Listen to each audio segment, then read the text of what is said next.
Hi guys, இன்றைக்கி ஒரு mini vlog பார்க்கலாங்களா? நேற்று ஈவினிங் வந்து ஸ்நாக்ஸ்க்கு கார்ன் தாங்க வேக வச்சு கொடுத்துருந்தேன் சிம்பிளாக. நான் வந்து எப்போவுமே குக்கரில் தண்ணி ஊற்றி இதே மாதிரி உடச்சி போட்டு உப்பு போட்டு தான் வேக வைப்பேன். ஒரு சிலர் வந்து ஆவியில் வேக வைப்பீங்க. எது நல்லது அப்படின்னு சொல்லி மறக்காமல் கமெண்ட்டில் சொல்லுங்கள். நான் எப்போவுமே இதே மாதிரி வச்சு ஒரு 5-6 விசில் விட்டு எடுத்தேன் அப்படின்னா அந்த உப்பும் கொஞ்சம் இதாக உள்ளே இறங்கிக்கும், சாப்பிட்றதுக்கும் நல்லாயிருக்கும்.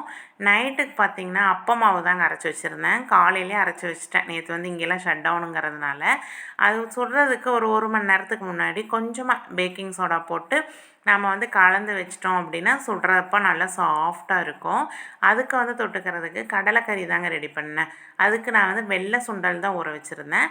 அதே ஃபஸ்ட்டு உப்பு போட்டு ஒரு 2-3 விசில் விட்டு நல்லா வேக வச்சு எடுத்துக்கலாம். இப்போ 2 பெரிய வெங்காயத்தை நல்லா சாப்பரில் போட்டு நல்லா சாப் பண்ணி எடுத்துக்கிட்டேன். இந்த சாப்பர் பார்த்திங்கன்னா நல்லா சூப்பராக இருக்குங்க. அமுத்துறதுக்கும் ஈஸியாக இருக்குது, நல்லா சாப் பண்ணி வருது.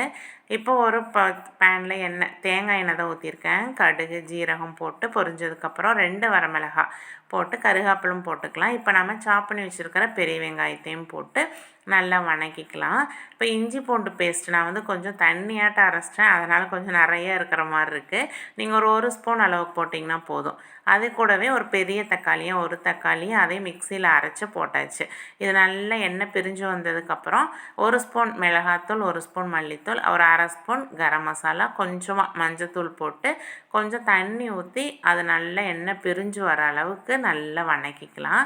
இப்போ நம்ம வேக வச்சுருக்கிற கடலையும் போட்டு நீங்கள் புட்டு இதுக்கெல்லாம் செஞ்சிங்கன்னா இந்த மாதிரி தண்ணியாட்ட வச்சிங்கன்னா நல்லாயிருக்கும். நான் வந்து இன்றைக்கி அப்பம் அப்படிங்கிறதுனால கொஞ்சம் கொழகொழப்பாக வேணும் அப்படிங்கிறதுக்காக கொஞ்சமாக தேங்காய் கூடவே நம்ம வேக வச்சுருக்கிற அந்த சுண்டல் ஒரு 10 சுண்டலுக்காட்ட எடுத்து நல்லா மிக்சியில் நைஸாக அரைச்சி ஊற்றிட்டிங்க அப்படின்னா கிரேவி அப்படியே நல்லா திக்னஸ் ஆகிக்கும். கடைசியாக மல்லித்தலை இருந்தால் மல்லித்தலை போடுங்க, இல்லைன்னா கஸ்தூரி மேத்தி போட்டு இறக்கிட்டிங்கன்னா சூப்பராக கடலைக்கறி ரெடி. இப்போ பார்த்திங்கன்னா அப்பத்துக்கு நம்ம கலக்கி வச்சுருந்தோம். மாவே பார்த்திங்கன்னா அப்படியே நல்லா ஃப்ளஃபியாக இருந்துச்சுங்க சுடுறப்போ. அதே மாதிரி இந்த மாதிரி ஹோல்ஸ் நிறையா வந்துச்சு அப்படின்னாவே அப்பம் வந்து சூப்பராக வந்துருச்சுன்னு அர்த்தம். நல்ல மொறுமொறுன்னு சூப்பரான அப்பம் ரெடி. கண்டிப்பாக ட்ரை பண்ணி பாருங்கள். மறக்காமல் சேனலை சப்ஸ்கிரைப் பண்ணுங்கள்.